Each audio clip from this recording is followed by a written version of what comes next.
Kitchen. நாங்கள் இன்றைக்கி சகப்பரிசி புட்டு செய்ய போகிறோம். 1 கப் மாவு, தேவையான அளவு உப்பு, 5 ஏலக்காய், முந்திரி ஒரு 10 முந்திரி. தண்ணிக்கு பதில் தேங்காய் பால் 1/4 மூடி தேங்காய் எடுத்து பால் எடுத்து வச்சுருக்கேன். 150 ஜீனி. இப்போ நான் செஞ்சு காமிக்கிறேன்.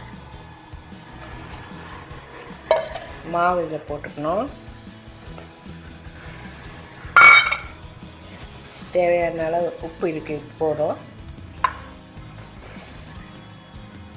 தேங்காய் பாலை ஊற்றி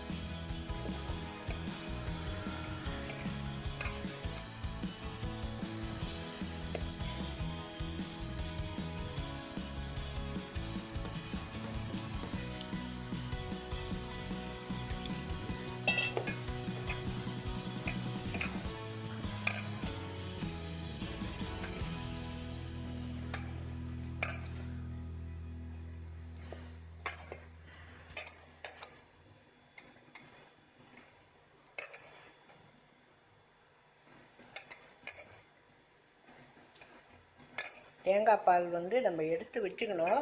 ஆனால் நமக்கு தேவையானதை தான் கொஞ்சம் கொஞ்சமாக ஊற்றி இதை மாதிரி பசஞ்சிக்கணும். இந்த மாதிரி பசஞ்சு வச்சுக்கிட்டிங்கன்னா இதை என்ன பண்ணணும், ஜல்லடையில் வச்சு சலிக்கணும். இல்லைன்னா இந்த கட்டி கட்டியாக இருக்குல்ல, இது அப்படியே வெந்து உருண்டை உருண்டை ஆகிடும். சில பேர் அப்படியே வச்சுருவாங்க.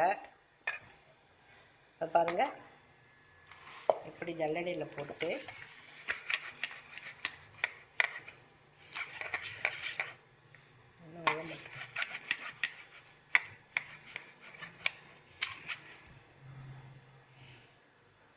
முதல்ல வேறு சல்லடையில் சலித்தேன்.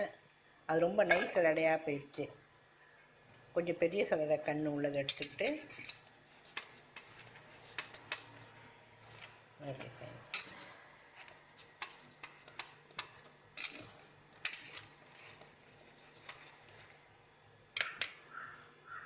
இப்படி வந்துடும். இங்கே பாருங்கள், மாவு எப்படி சலித்து வச்சுருக்கோன்னு.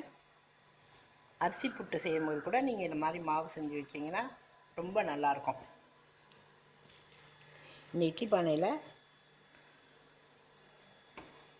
ஒடிப்பூ மாதிரி எடுத்து வைக்கணும்.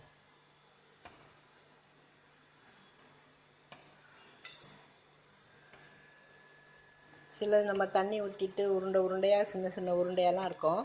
அதை மாதிரி இருக்காது இது. இப்படி நீங்கள் சலிச்சிட்டிங்கன்னா புட்டு பார்க்கவும் அழகாக இருக்கும், சாப்பிடவும் நல்லாயிருக்கும். கட்டிலாம் இல்லாமல் நல்லா சூப்பராக நல்லாயிருக்கும்.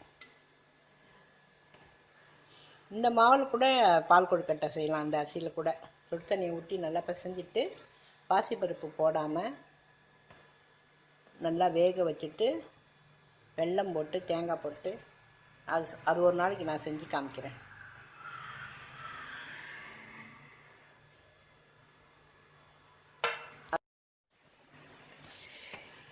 இப்போ இது வெந்துடுச்சு. இந்த பாருங்கள், இப்படி எடுத்து இப்படி செய்யணும். மாவை இப்படி செஞ்சால் அது இப்படி வரணும். அப்போ தான் அது வெந்துடுச்சுன்னு அர்த்தம். இப்போ இந்த மாவு எடுத்து இந்த கிண்ணத்தில் போடுறேன். இந்த பாருங்கள், இது மாதிரி ஆகிடும். இதில் தேங்காய் பூ ஒரு மூடி திருவி வச்சுருக்கேன். அதை சேர்க்குறேன்.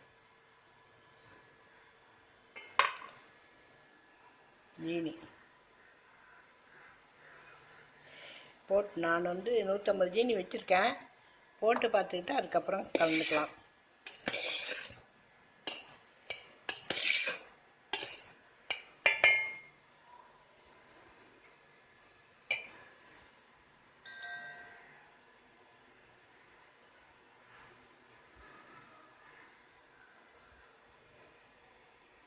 இந்த 4 ஏலக்காய் இருந்தது, அது இந்த நெய்யில் வறுத்த முந்திரி பருப்பு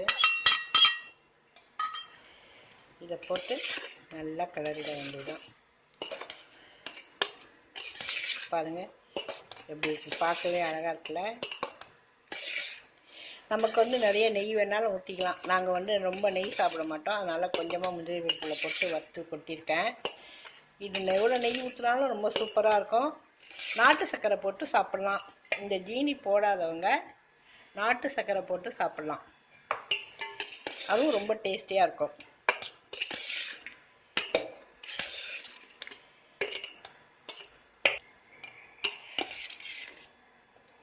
சிகப்பரிசி புட்டு ரொம்ப உடம்புக்கு ரொம்ப நல்லது. இது ஜீனியோட நாட்டு சர்க்கரை இருக்குது பார்த்தீங்களா, இந்த மாதிரி நாட்டு சர்க்கரை போட்டு செஞ்சாலும் ரொம்ப ரொம்ப நல்லது.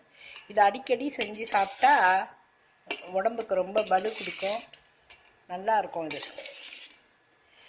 இந்த பாருங்கள், இப்போ வந்து கடையிலேயே இந்த மாவு கிடைக்கிது, சிகப்பரிசி புட்டு மாவு நல்லா கடையிலே கிடைக்கிது. நானாக கடையில் தான் வாங்கினேன். பாருங்கள். ஹலோ ஃப்ரெண்ட்ஸ், இதை செஞ்சு சாப்பிட்டு பாருங்கள், உங்கள் ஃப்ரெண்ட்ஸுக்கெலாம் சொல்லுங்கள், லைக் பண்ணுங்கள், ஷேர் பண்ணுங்கள்.